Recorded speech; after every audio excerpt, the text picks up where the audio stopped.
तो अब हम लोग देखते हैं न्यूक्लियस के अंदर का पार्ट जो था न्यूक्लियोलस, उसके बारे में। ठीक है, न्यूक्लियोलस पे बहुत ज़्यादा इंपॉर्टेंट है, देखते हैं जितना न्यूक्लियस इंपॉर्टेंट है उस, क्योंकि न्यूक्लियस के अंदर है न्यूक्लियोलस, सेल के अंदर न्यूक्लियस, न्यूक्लियस के अंदर न्यूक्लियोलस। तो nucleolus is rich in protein and RNA. RNA का फुल फॉर्म क्या है? Ribo nucleic acid. ठीक है, डीएनए का तो क्या? डीऑक्सी राइबो न्यूक्लिक एसिड, दोनों सेम है, थोड़ा डीऑक्सी लगाना है बस। ठीक है, RNA ribo nucleic acid molecule and act as ribosome formation.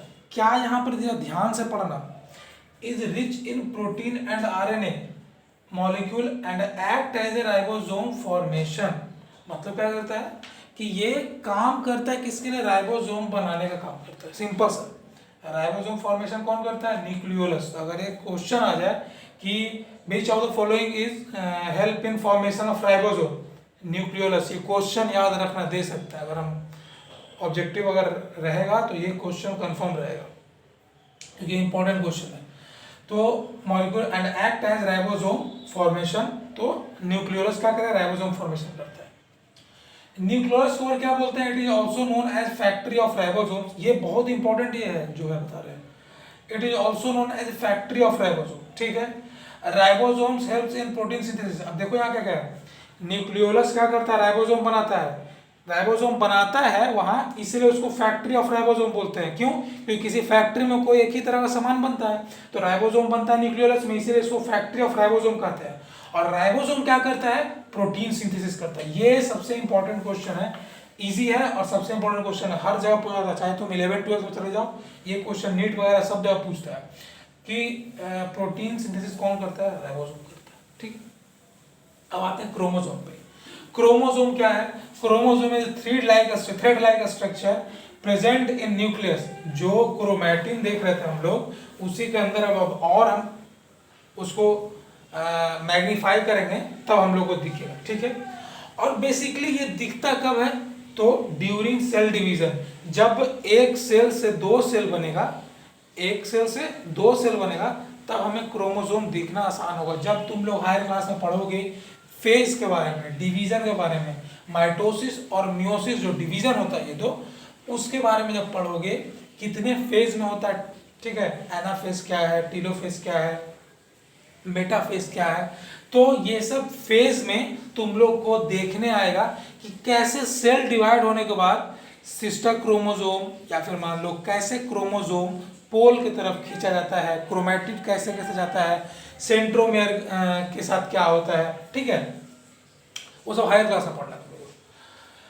Chromosome क्या करता है? Contain hereditary information of the cell in form of genes. अभी हम बताए थे डीएनए क्या करता है? हेरिडिटरी करता है, और डीएनए के अंदर ही तो होता है। ये क्रोमोसोम है कहाँ? डीएनए से। डीएनए जहाँ आएगा वहाँ क्रोमोसोम आएगा, क्रोमोसोम जहाँ आएगा वहाँ डीएनए आएगा। ये दोनों टर्म एक साथ आता है हमेशा। ठीक है, information of the cell in form of gene, gene के फॉर्म में इंफॉर्मेशन रखता है और अगले जनरेशन तक पहुंचाता है। तो देखो, functional segment of DNA, DNA का फंक्शनल सेगमेंट को जीन बोलते हैं हम लोग। जीन किसे बोलते हैं? What is gene?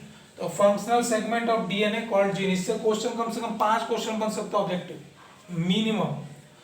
क्रोमोसोम का दो मेनली पढ़ना है, डीएनए और प्रोटीन के बारे में। देखो, डीएनए है और उसको बाइंड किया होता है, जब फिगर हायर क्लास में पढ़ोगे ना, इस तरीके से बाइंड किया रहेगा एक फिगर कि डीएनए को हेलिकल स्ट्रक्चर एक आएगा, बहुत आगे आता है जब क्रोमोसोम को डिटेल में पढ़ोगे तो डीएनए और प्रोटीन, प्रोटीन में हिस्टोन प्रोटीन याद रखना, बेसिक होता है हिस्टोन प्रोटीन, एक एसिडिक प्रोटीन होता है। ठीक है, तो डीएनए और प्रोटीन क्रोमोसोम में इंपॉर्टेंट होता है। ठीक है, अब देखते हैं क्या कि क्रोमोसोम में क्या क्या पार्ट होता है और कौन सा क्रोमैटिड सिस्टर क्रोमैटिड कहता है और कौन सा डॉटर क्रोमैटिड कहता है। ठीक है, और टेलोमर क्या होता है।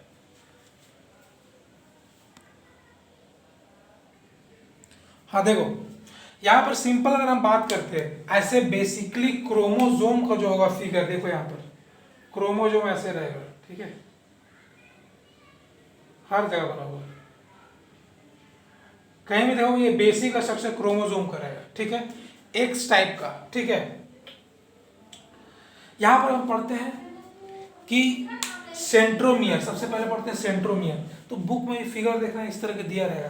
तो जो बीच में सर्कुलर पार्ट है, बीच में सर्कुलर पार्ट, ये होता है सेंट्रोमियर। इसका मतलब होता है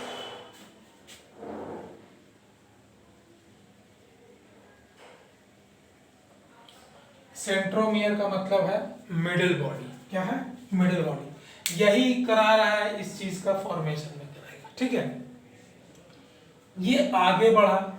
अब देखो जैसे जैसे डिवीजन होते जाएगा तो सिस्टर क्रोमैटिड, मतलब एक सेंट्रोमियर से दोनों कॉमन एक ही तरफ एक ही साइड में जो विंग्स या इसको बोल लो, ठीक है, एक टर्म दिया रहेगा बहुत जगह, ठीक है, टेलोमर दिया रहता है। टेलोमर क्या रहता है? जो साइड में, चाहे इधर लो या इधर लो, हर जगह टर्मिनल पे टेलोमर कहलाता है। ठीक है, और जब एक ही साइड में, ठीक है, क्रोमैटिड जो होगा, एक ही साइड में दो क्रोमैटिड होगा, वो सिस्टर क्रोमैटिड हो गया।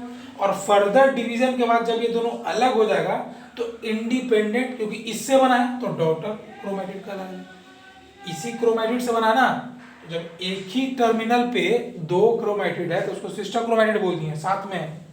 जब ये दोनों अलग हो जाएगा तो इंडिपेंडेंट डॉटर क्रोमैटिड बोलेंगे। बस इतना ही टर्म दिया था, ये तुम फिगर से याद रखो। ठीक है, अब आता है डिप्लॉयड और हैप्लॉयड। ये बहुत ही इंपॉर्टेंट है और इजी भी है। हायर क्लास में आता है सेल को डिवाइड करने के लिए, तो इसके अकॉर्डिंग सेल डिवाइड करता है।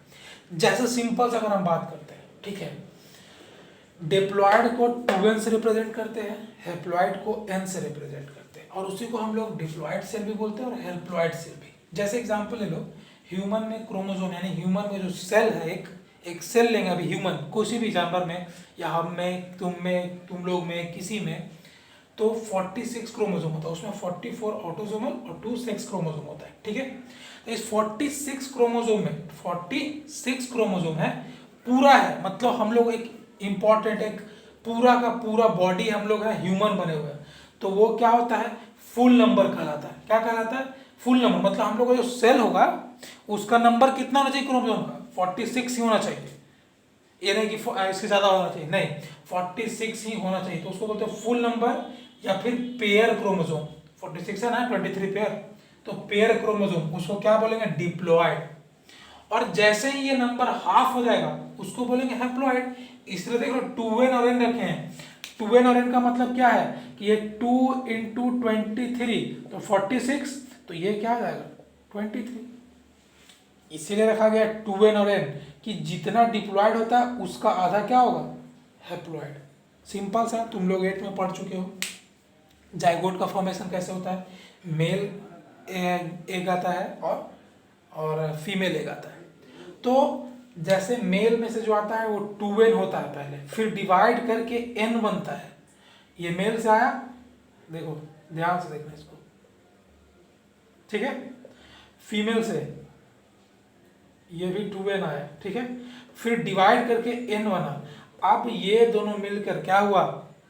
यहाँ पर ये दोनों मिलकर क्या होता है? फर्टिलाइजेशन होता है, तब 2n फिर से बनता है। ठीक है, तो यहाँ पर क्या है? Diploid cell. यहाँ क्या था? फीमेल भी डिप्लॉयड सेल, पर जब डिवाइड हुआ तो हैप्लॉयड बना, हैप्लॉयड बना। अब फिर से दो हैप्लॉयड मिल करके डिप्लॉयड बना। ठीक है, ये ध्यान रखना इस वाले से। ठीक है, अब आगे हम पढ़ेंगे सेल ऑर्गेनेल। ठीक है।